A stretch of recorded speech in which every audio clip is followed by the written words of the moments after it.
So my name is Mark Dunlea. I'm a state committee member from Rensselaer County. I was one of the initial co-founders of the Green Party in New York State back around 1991.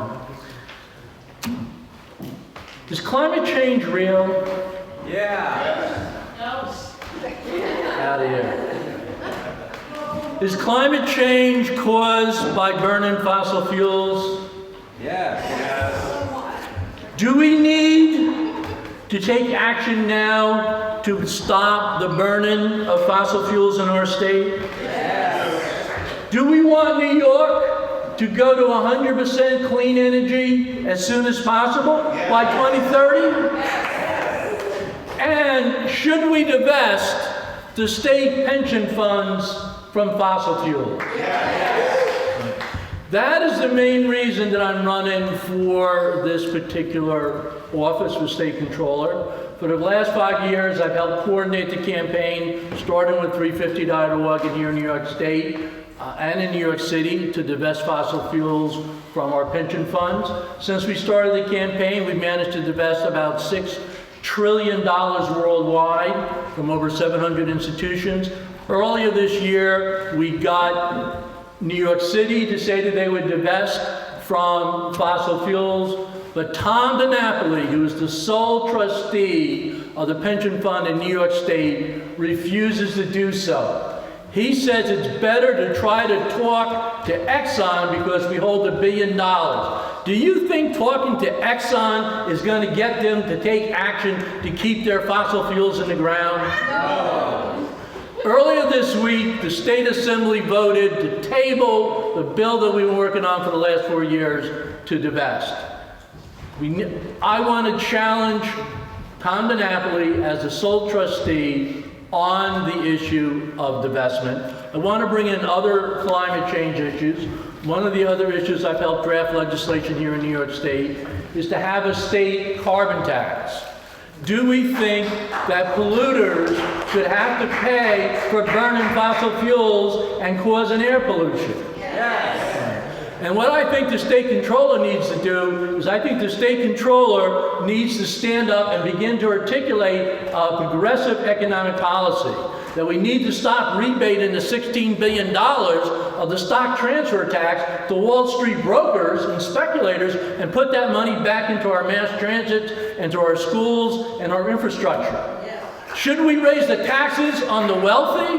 Yes. We need somebody to articulate that. One issue that you can also bring up as State Comptroller is the BDS movement. In fact, Tom DiNapoli as State Comptroller began to block contracts to organizations that were supportive of the BDS movement. I want to run this campaign to build the Green Party. I mentioned I was one of the co-founders. I was first chairperson, I helped run the campaign in 1998 when we got our ballot status back. In fact, in that campaign, I was nominated to be the lieutenant governor candidate, but I decided to step aside so we could get Alice Green on the ticket, and she ran. I eventually actually ran Alice's campaign for mayor in the city of Albany when we got 25% of the votes. I myself have run 5 times for elected office, been elected once, served as a town board. Every year I was on my town board in Post&Kill, managed to cut property taxes because I cut out the graft. And in fact, after my action I took, the chair of the County Democratic Party ended up sitting in federal prison for 2 years because of the graft going on in the town of Post&Kill. When I was chair of the state party, which I've been a number of different times, I really like to go out, and I tried every year to go and petition, we had a petition for every single candidate. And besides just showing the flag as the party chairperson, I thought it was really good to get out in the community and meet the local groups and see what's going on and give them advice. And one of the things I really look for is going around the state and trying to do that again as a candidate. I see Ursula up there running away, but single-payer health care is another issue that the governor should, the state comptroller should be talking about. I helped put the single-payer movement in New York State back again. It's great to have 2 good choices. I think I can really help, and it's going to be very, very tough to get 50,000 votes for governor this year for various reasons, and I think having a good, candidate for control would help.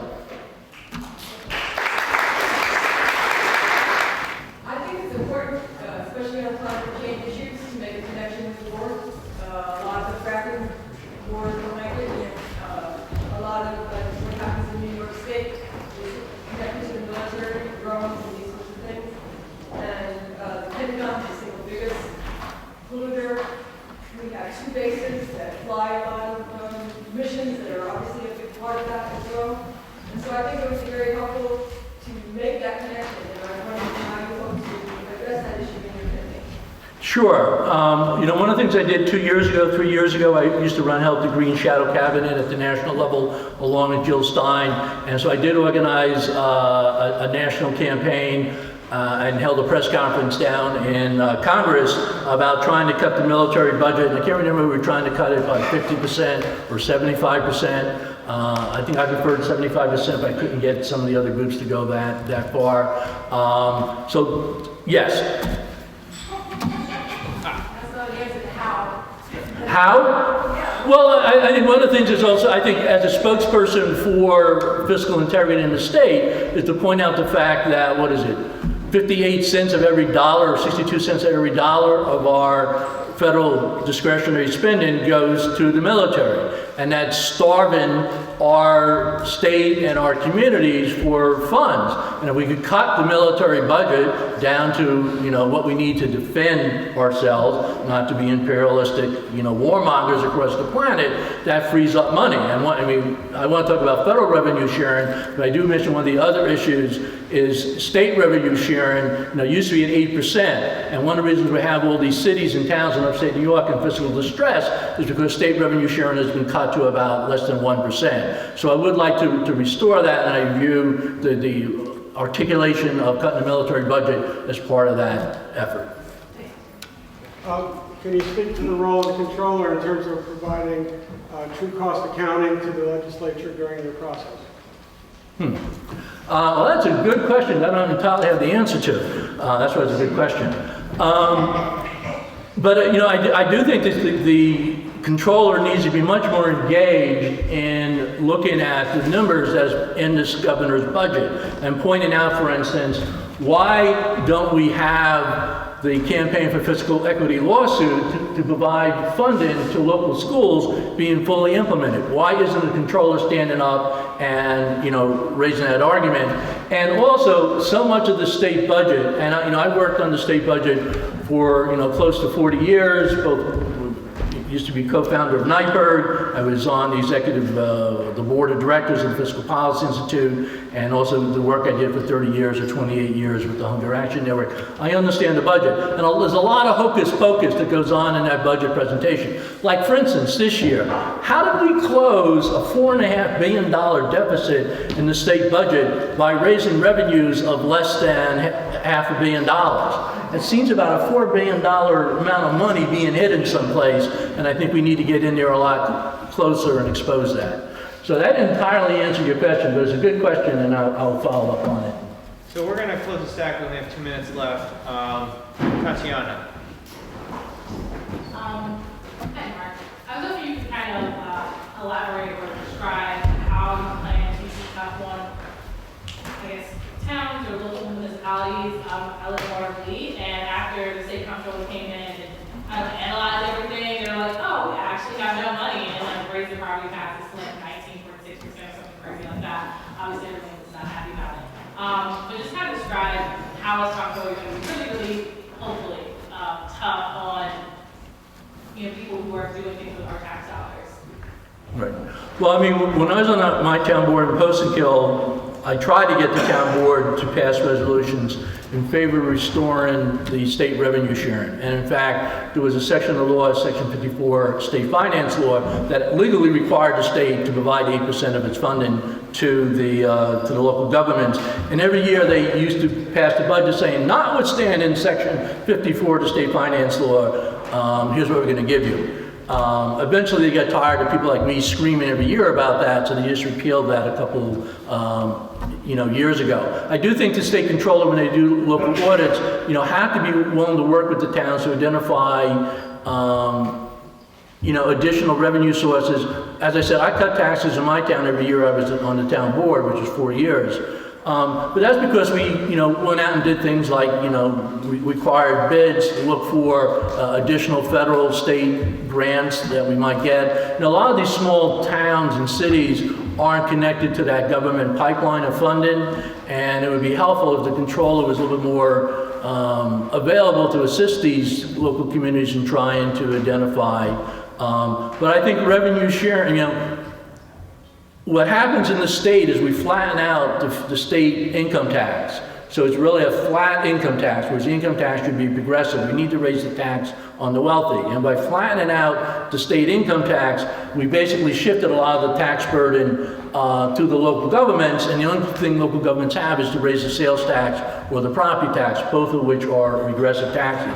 But getting back to single-payer health care, one of the things I've advocated for many years, I forget the exact number, but a recent study showed that if New York State went to single-payer, we would have an extra about $50 billion annually in savings from healthcare. In fact, Tom DiNapoli supports single-payer when he was in the state legislature. He was a sponsor of it. And so actually I met with his staff when he got elected and said, why don't you come and articulate why we need single-payer healthcare, since you've supported it previously, and was unable to get him to do so. North Dakota is the only state in the union that's not in debt. It's also the only state in the union with a state bank. Where do you stand on starting a state bank?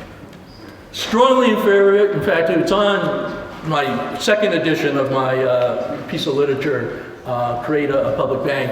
As many of you know, I was Howie's campaign manager when we got ballot status back. I ended up writing most of Howie's stuff along with him. Of course, he's a great writer. But, we worked on it. We've done, I don't know, half a dozen press releases over a public bank. We raised it in Jill Stein's campaign, worked with Ellen Brown. Totally in favor of a public bank, and I think it's one of the positions that a state controller can articulate. A few years ago, there was an attempt to replace a single controller with a three-person panel. Right. And I just wondered, what would be your defense of not doing that, and maybe keeping it with one person? Well, I actually would be in favor, so New York State has a sole trustee, so that the controller gets to decide how we invest $175 billion that's in the pension fund. And right now, $6 billion of that goes to fossil fuels, $1 billion goes to Exxon. I support having more people make that decision. And in New York City, for instance, there's 15 different people, including a lot of unions, that get a say over the pension funds. Having said that, however, one of the things I've discovered during the divestment campaign is that the state controller really doesn't make any investment decisions. What they do is they follow the stock market index.